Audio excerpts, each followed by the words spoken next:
आजचं जे आंदोलन होतं त्याच्या प्रमुख मागण्या ज्या होत्या ती सावंतवाडी रेल्वे टर्मिनलचं जे अर्धवट राहिलेलं काम आहे ते त्वरित सुरू करा।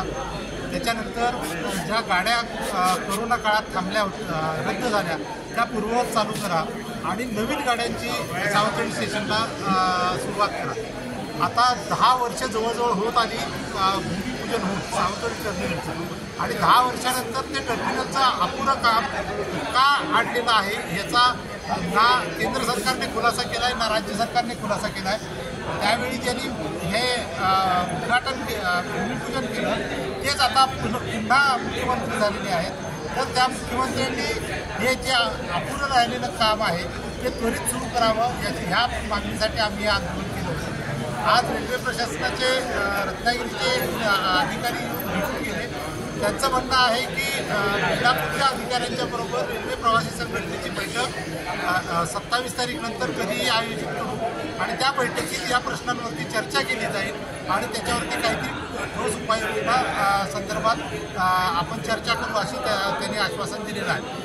केवळ आम्ही आश्वासनावरती त्यांच्या आमचं आंदोलन स्थगित करीत नाही आहोत। आम्ही आज आता स्टेशनमध्ये प्रवेश करण्याचा प्रयत्न केला, पोलिसांनी अडवल्यामुळे आम्ही स्टेशनमध्ये प्रवेश केलेला नाही। यापुढे जर रेल्वे प्रशासन आम्हाला जुमानणार नसेल, बेलापूरचे अधिकारी जर आमच्याबरोबर चर्चेला जर तयार नसतील, यापुढे आम्हाला रेल्वे ट्रॅकवर उतरून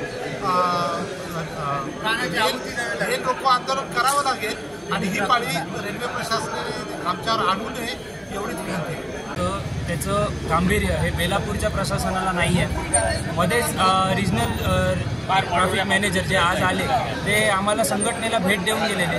संघटनेने तेव्हाच सांगितलेलं की बेलापूरचे CMD किंवा बेलापूरची माणसं इथे यायला हवी, पण आज हे एका 1.5 वर्षातलं तिसरं आंदोलन, 3ही आंदोलनं झालेत ज्याला बेलापूरला आम्हाला समर्थन देत नाही आहे। त्यामुळे कुठे ना कुठेतरी कोकण रेल्वे महामंडळाला कोकण रेल्वे सांभाळायला जमत नाही असं वाटायला लागलं। जर त्यांना सांभाळायला जमत नसेल तर त्यांनी आपला भार हा सेंट्रल रेल्वेकडे द्यावा आणि त्यांनी संधपणे जाहीर करावं की कोकण रेल्वे आम्हाला चालवायला जमत नाही, आम्हाला प्रवाशांना न्याय मिळत नाही आणि सरळ आपला हे केंद्राकडे रेल्वे हस्तांतरित करावी। कारण काय, आम्ही डायरेक्ट आरोप करतो की गेले 16 वर्ष ही सावंतवाडीकरांच्या तोंडाला पानं पुसली गेलेली आहेत। गेली 10 वर्षात ते तत्कालीन CMDनी नवीन गाड्यांसाठी पण आम्हाला पेपर आउट केलेलं आणि नवीन गाड्या पण आम्हाला मिळणार होत्या, पण अजूनही आम्हाला आजूबाजूच्या तालुक्यांमध्येच जावं लागतं। एक टर्मिनससारखा प्रोजेक्ट सावंतवाडीत असून सुद्धा दुसऱ्या तालुक्यांवर आम्हाला नवीन गाड्यांसाठी अवलंबून राहावं लागतं। ही खूप लाजिरवाणी गोष्ट आहे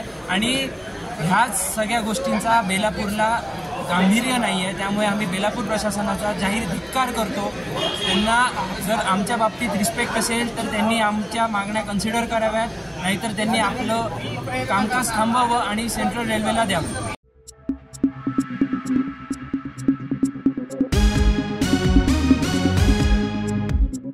आहे.